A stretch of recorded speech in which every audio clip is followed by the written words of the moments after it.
நமஸ்காரம். உங்கள் அன்பிற்கும் அபிமானத்திற்கு உரிய வித்யாபுத்திர விஆர் ராஜா கொளத்தூர் என்று பேசுகிறேன். ஸ்ரீமாத்திரை நமக. இது என்னுடைய 700வது வீடியோ. லலிதா சஹஸ்ரநாமத்தினுடைய மீனிங் பார்த்துட்டு இருக்கோம். நாமாவளி மீனிங்கு இது வரைக்கும் நம்ம 400 பார்த்துருக்கோம். இப்போ அதுக்கப்புறமா பார்க்க போகிறோம்.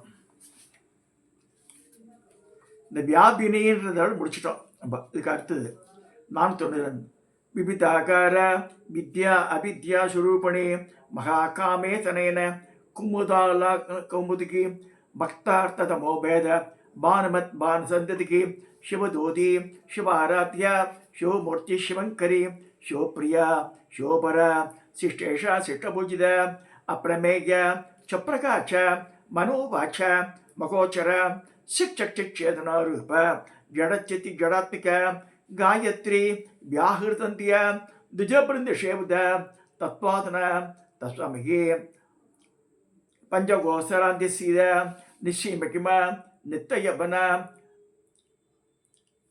नित्यबन 430 அதுக்கு பார்க்கலாம் இருக்கோம்.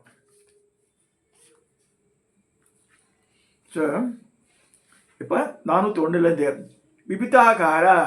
விபிதாகாரான்னு என்ன? பலவிதமான ரூபங்களை உடையவள் அப்படின்னு அர்த்தம். வித்யா அவித்யா சுரூபணி.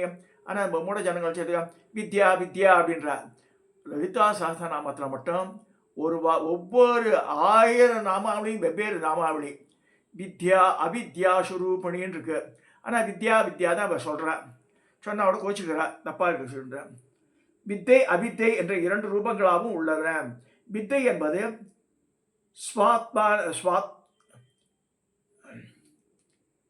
ஸ்வாத்ம ஞானம். அவித்தை என்பது இந்த இடத்து அறியாமையை குறிப்பதல்ல. அது ஸ்வர்த்தம ஞானம் ஏற்படுவதற்கு முன்னிலையில் உள்ள விருத்தி இல்லை. 2ம் அம்பாளுடைய சொரூபங்களாக கூறப்படுகின்றன. வித்யா அவித்யா சுரூபணி. மூடத்தனம் சில பேர் சொல்றார். அம்பாளுக்கு இது போல 2 ரூபங்கள் இருப்பது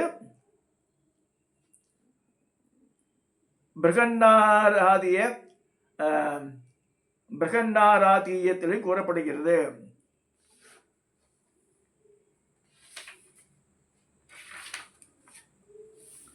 மகா காமேசன குமுதால கோமுதிகி 403. மகா காமேஸ்வருடைய கண்களாகிய குமுத புஷ்பங்களை மலர் செய்யும் சந்திரிகையாக அம்பாள் விளங்குறான்னு சொல்லியிருக்கு. மகா காமனாகவும், காமா என்றால் இச்சை, ஈஸ்வரமாக இருப்பவர் மகா காமேஸ்வரர். மகா காமேஸ்வரர் அம்பாளை கண்டு அதனால் ஏற்படும் அனுபவிக்கப்படும் ஆனந்தத்தால் விரிந்த மலர்கண்களை உடையவராய் ஆகிறார். அடுத்தது பக்தார்த்த தமோபேத பானுமத் பான் சந்ததிக்கு. பக்தர்களின் இதயத்தில் இருக்கும் இருளை போக்கும் சூரிய கிரணங்களால் வரிசையாக இருப்பவள். பானு என்றால் கிரணம், பானுமான் என்றால் சூரியன். பக்தர்களின் மனதை சூழ்ந்திருக்கும் அஜ்ஞானம் என்ற இருட்டனும் அதை போக்கிறாள் அம்பா. சிவதூதி. சிவனை தூத்தனாக கொண்டவள். இது காமேஸ்வரி பகமாளி நித்திய கிண்ணா பேருண்டா பன்னிமாசினி மகாவஜ்ரேஸ்வரி சிவதூதி. அதை 7வது நித்யா உருவம். ஸோ சிவதூதி துரிதா குலசுந்தரி நித்யா நீலபதாக்கா வித்யா சர்வமங்களா ஜோலாமா நட்சத்திரா அப்படி பரமேஸ்வரி வருது. அதில் 7வது நித்யாவை, அதாவது வளர்ப்பிறையில் வரக்கூடிய 7வது நித்யாவை வர சிவதூதி என்ற நித்யா. சிவ ஆராத்யா, சிவாராத்யா, சிவனால் வெளிப்பட பெற்றவள். ஏன்னா 12 பேரில் ஈஸ்வரன் ஒருத்தர். மகேஷ, மாதவ, விதாத்ரு, மன்மத, ஸ்கந்த, இந்திர, மனு, நந்தி, சந்திர குபேர குரோத பட்டார்க்க வித்யாத்மிகே கல்யாண தத்துருப்பே சிவே சிவாத்மிகே பூர்ண பத்ம சத்யன் சகஸ்திராட்சி வித்யாவில் வரும் அது. ஸோ அதில் ஃபஸ்ட்டு மகேஸ்வரர் தான் வர. சிவமூர்த்தி, சிவனையே தன் மூர்த்தியாக கொண்டவள். சிவன் சக்தி இவர்களின் அபேதம் இங்கு சொல்லப்படுகிறது. ஒரு லிங்கம் எடுத்தினாலே லிங்கத்திலேயே ஈஸ்வரன் பரமேஸ்வரன் பார்வதி இருக்கா, அதுவும் தெரிஞ்சுக்கணும். சிவங்கரி மங்களத்தை அருள்பவள். சிவரால் மங்களம் கல்யாணம் என்று பொருள். இதை செய்பவள். சிவப்பிரியா சிவனுக்கு மிகவும் பிரியமானவள், அல்லது சிவனை தனக்கு பிரியனாக உடையவள். சிவபரா சிவனுக்கும் சிவனுக்கும் மேற்பட்டவள் சிவபரான. சிஷ்டேஷா சிஷ்டர்களை விரும்புபவள், சிஷ்டர்களால் விரும்பப்படுபவள், வேதங்களில் விதிக்கப்பட்ட கர்மாக்களில் பிரியமுடையவள். சிஷ்டர்களின் லட்சணம் பெருமாறுவாறு சொல்லப்படுகிறது. நேர்மை நடத்தியிலிருந்து ஏற்படுகிறது. அடுத்ததாக 412 சிஷ்ட பூஜிதா சிஸ்டர்களால் ஆராதிக்கப்படுவள். சிஸ்டர்களின் லட்சணம் முந்தைய நாமால் சொல்லியிருக்கு. அந்த மாதிரி சிஸ்டர்களால் ஆராதிக்கப்படுகிறாள்.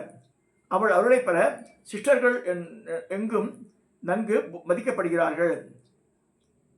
அப்பிரமேய அளவிட முடியாதவள், அப்பிரமேயான அளவிட முடியாதவள் அர்த்தம். ஷப்பிரகாஷ சுயம் பிரகாசமாக உள்ளவள். மனோவாச்சா மகோச்சரா மனதுக்கும் வாக்குக்கும் எட்டாதவள். அதான் மனோவாச்சா மகோச்சரான்றது அர்த்தம். 415 16 சிற்சக்தி சித் எனப்படும் சக்தி ஸ்வரூபமாக இருப்பவள். அவித்தியை போக்கடிக்கும் சாமர்த்தியத்தை உடைய ஞானசக்திக்கு சித் அல்லது சைதன்யம் என்று பெயர். இங்கே அம்பாள் ஞானஸ்வரூபிணியாக இந்த நாமம் சொல்லப்படுறது. சிற்சக்தி 416 நாமாவளி. அது 417 சொல்லுது. சேதனா ரூபா சைதன்ய ரூபமாக உள்ளவள். எல்லா ஜீவர்களுக்கும் சேதனா சக்தி என்று குறிப்பிடப்படுவது அம்பாளே சொல்லப்படுறது. அடுத்து ஜடசக்தி ஜகத்தை சிருஷ்டிக்கிறதுக்கு உபயோகப்படும் மாயையின் பரிணாம விசேஷம் ஜடசக்தி எனப்படும். அதுவா இருக்கா அம்பாள். ஜடசக்தி ஜடாத்மிகான்னு ஒரு அர்த்தம் நாமாவளி. அப்படின்னா என்ன அர்த்தம்? ஜட பிரபஞ்சமாக இருப்பவள். ஜடமான பிரபஞ்சம் மாயையில சுரூபத்தில் பரிணாம விசேஷம் என்று சொல்லப்படுகிறது. அடுத்து 420 காயத்ரி ரூபமாக இருக்கிறாள். காயத்ரி சந்தசா மாதா என்றபடி காயத்ரி மந்திரம் எல்லா வேதங்களுக்கு மாதாவாக சொல்லப்படுகிறது. 24 அக்ஷரங்கள் கொண்டது காயத்ரி மந்திரம்.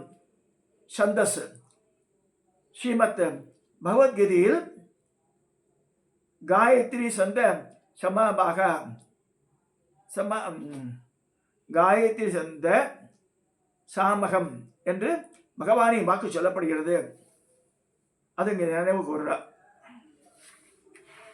அதாவது தன்னை யார் ஆச்சரிக்காளோ அவளை காப்பாற்றுறாத பிராமணனோட சகோதரிய காயத்ரி சொல்லியிருக்கு.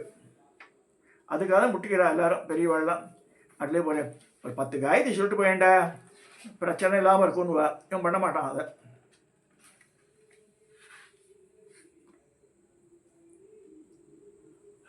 துஜபிருந்த சேவத 423 துஜர்களுடைய கூட்டங்களால் நன்கு சேவிக்கப்படாது. துஜர்கள்னா பிராமணர் சத்திரிய வைசியர் 3 பேருக்கு பூணூல் உண்டு. யஜ்ஞபை வைத்தியம் போடும்போது அவ தந்தையினால உபசேகிக்கப்படுறது இந்த காயத்ரி மந்திரம். அது மாதிரி வரும்போது பூணூல் போட்ட பிறகு இன்னொரு பிறப்பாட்டம் ஆகுது. துஜர்கள் அப்படின்னா 2 பிறப்பு அவளுக்கு, 2 பிறப்பாளர் என்று சொல்லப்பட்டிருக்கு. துஜபிருந்த சேவதான துஜர்களுடைய கூட்டங்களால் அதை நன்கு சேவிக்கப்படுபவள் அப்படின்னு அர்த்தம். தத்துவாசன தத்துவங்களில் ஆசனமாக உடையவள். தத்துவங்களையே ஆசனமாக இருக்க அம்பாள். மூலப்பிரகிருதி முதல் பூமி வரையில் தத்துவங்கள் 24 என்று சாங்கியங்கள் கூறுகிறார்கள். அப்படியே இருக்க அம்பாள். தத் அது புத்தியை விபரீவர்த்தனம் சுழலும்படி செய்யும் சக்தி அம்பா ஜனங்களுடைய புத்தியிலும் சுழன்று கொண்டிருப்பதால் இந்த பெயர் ஏற்பட்டது. 420 துவம் நீ போடுக. மேலே கூறிய 36 தத்துவங்களில் சிவ தத்துவம் பராசம்பித் எனப்படும். இது நிர்குணம், நிஷ்கலம், பரபிரம்மம். இப்படி நிர்விகாரமாக இருந்தாலும் சமஷ்டி உன்முகமான சக்தியோடு கூடியதாகவும் இருக்கிறது. ஆகவே நிர்விகாரமான சிவ தத்துவமும் சிருஷ்டியும் விவகாரங்களுக்கு மாறுதலுக்கு காரணபூதமான சக்தி தத்துவமும் பரசம்பத்தில் அபேதமாக இருக்கின்றன. ஐயன அம்மான்னு அர்த்தம். அதாவது தாய் சகோதரி போன்றவர்களை அன்புடன் அழைக்க வேண்டும். இந்த காளிதாசனுடைய இதில் கூட ஐயே ஆனந்தவல்லி அமிர்த கருதல் ஆதிசக்தி பாராகி மாயா மாய ஸ்வரூபின்னு ஸ்லோகம் போகும். ஐயே தான் சொல்றாரு காளிதாசனை. 427. 428. பஞ்சகோசராந்தி சிதா பஞ்சன 5 கோஷங்களுக்கு நடுவில் இருப்பவள். நவாவரண பூஜையில் 9வது ஆவரணத்துக்கு பிறகு பிந்து மேல் 5 சிம்மாசனங்கள் இருப்பதாக பாவித்து பிந்துக்கு மேலே 5 படிக்கட்டுக்கா மாதிரி வச்சு அது ஒவ்வொரு லட்சுமியாக சொல்லுவாங்க. அங்கு பஞ்சிகா பூஜை செய்யப்படுகிறது.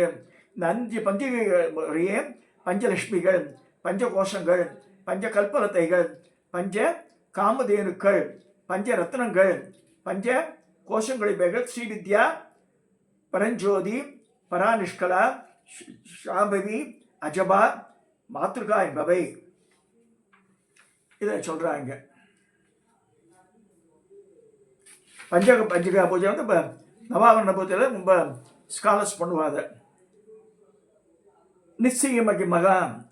நிச்சீம மகிமா எல்லையற்ற பெருமை உடையவள். சீமா என்றால் எல்லை, நிச்சயமா என்றால் எல்லையற்றதுன்னு பெரு. அது மாதிரி இருக்கா. அது நித்திய யவனா முக்காலத்திலும் மாறாத யவனத்துடன் கூடியிருக்கார். நித்திய யவனா 430 வரைக்கும் பார்த்துருக்கோம் நம்ம. இதோட இன்றைய லலிதா சஹஸ்ரநாமத்தின் நிறைவு செய்கிறேன். தயவுசெய்து சப்ஸ்கிரைப் பண்ணுங்க, ஷேர் பண்ணுங்க, லைக் பண்ணுங்க.